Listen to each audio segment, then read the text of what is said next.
Hey, how's it going everybody? It's Tanner here and welcome to a new Ninjago video here on the channel. In today's video, we are continuing my series of Ninjago Season 14 episode reviews by taking a look at the episode entitled The Keepers of the Amulet. This is the second episode of Season 14, and what we do in these reviews is we usually just give a brief plot synopsis, then I break down some good stuff that I liked, some bad stuff that I didn't like, and then finally at the end of the review, we give the episode a score out of 10. This is of course the second episode of Season 14, like I said, and this review will contain spoilers, so if you haven't seen it yet, feel free to check it out and then come back and watch this review. It'll still be here by the time you get back, and let's get to it. So for a brief plot synopsis, what I have written down here is this. After meeting the jungle dragon and battling the stone golems, the ninja find themselves divided and captured by the keepers, led by Chief Mimatis. Now this episode does introduce, again, the jungle dragon, a little bit more of the stone golems, and the chief himself, and most of the keepers. This episode kind of introduces everything that we missed from the last episode, so that's good. In terms of some good stuff, let's get to it. The very obvious, I guess, big scene that I want to talk about in this episode is the stone golem versus the ninja. Absolutely phenomenal fight scene here. I really enjoyed it. I like how the stone golem was portrayed. He can kind of split apart into his three different components, much like the set form actually does, and he's actually really powerful. I'm not sure if he's made of chrono steel or whatever. I don't really think that was mentioned, but he does have the ability to absorb elemental powers and disperse them back out, much like chrono steel does. So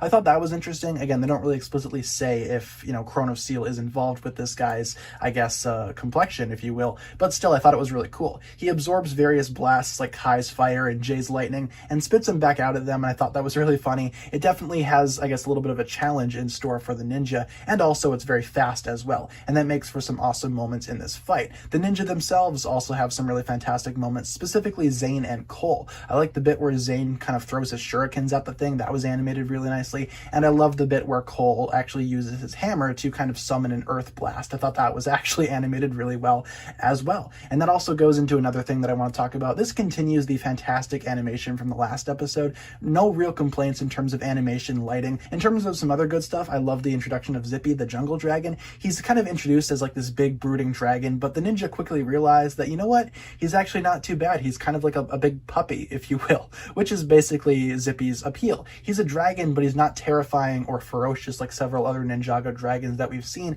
He's quite tame, and as they say in the show, quite docile as well. So I thought that was interesting. Zippy is definitely going to play a role in future episodes, and I can't wait to see more of him. For his introduction, though, very cute. I like him quite a bit. We also get introduced to the keepers, the amulet, and their entire backstory. The chief himself, Chief Mimatis, actually explains this to the ninja. Not super in detail, which I thought was kind of meh, but overall I thought the story was very, simple, easy to follow, and we understand why the keepers want to protect this amulet and why they think the ninja are here to steal it. So definitely thought that was interesting. Chief Mimatis' voice as well, beautiful. I wasn't really expecting him to have such a deep voice, and looking into his voice actor, Paul Dobson, he's in a lot of other stuff that I recognize as well, so that was kind of cool. He's played a couple of roles in various Transformers shows that I was into as a kid, very similar to a lot of the other Ninjago voice cast. This episode also has some genuinely funny moments, especially the bit where, Cole is obviously very hungry, very thirsty. You guys know Cole. It's basically how he acts, and he tries to get a coconut and Zippy keeps on stealing it. I thought that was funny. This episode was a lot of fun, even though it is very short, and this episode really doesn't have a whole lot, I guess, in terms of complexity. I still thought it was really well done. There's not really any bad things that I can think of, if we're being honest. It's actually really, really good in my opinion. I could have maybe done with a little more villain screen time. Admittedly, the keepers show up near the end of the episode,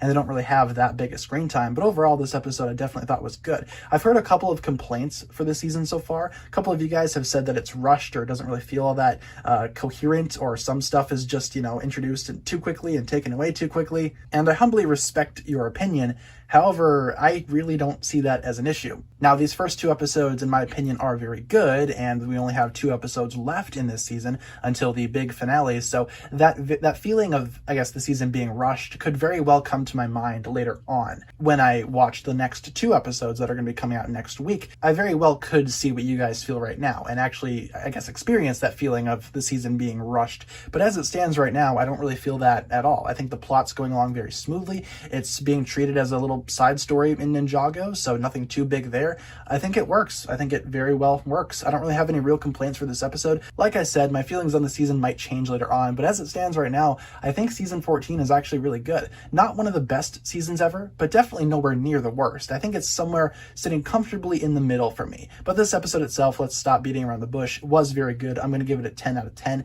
Some of you guys might disagree with that score, but hey, just my opinion at the end of the day. You don't have to share it. So I thought this episode was good. I'm excited to see the next 2 episodes, and hopefully they're not disappointing. So that's going to pretty much wrap it up for my review of the Keepers of the Amulet. That's going to pretty much do it for my thoughts on this episode. Leave all your thoughts down below. What did you think of the episode? What are some good and bad things? And what do you think about the season so far? Are you part of the crowd of Ninjago fans that doesn't really care for this season, or do you think that this season has potential? Whether or not it'll live up to that potential, well, we'll just have to wait and see. Leave all your thoughts down below, guys, and hopefully you enjoyed the video. If you did, feel free to like, comment, subscribe, do all that fun stuff, and check out the links down below in the description for my other forms of social media. As always, big shout out goes out to my Patreon supporters, including, once again, the marvelous Jan. Thank you guys so much for watching this video. Once again, my name is TannerFishies, and with that, I bid you farewell.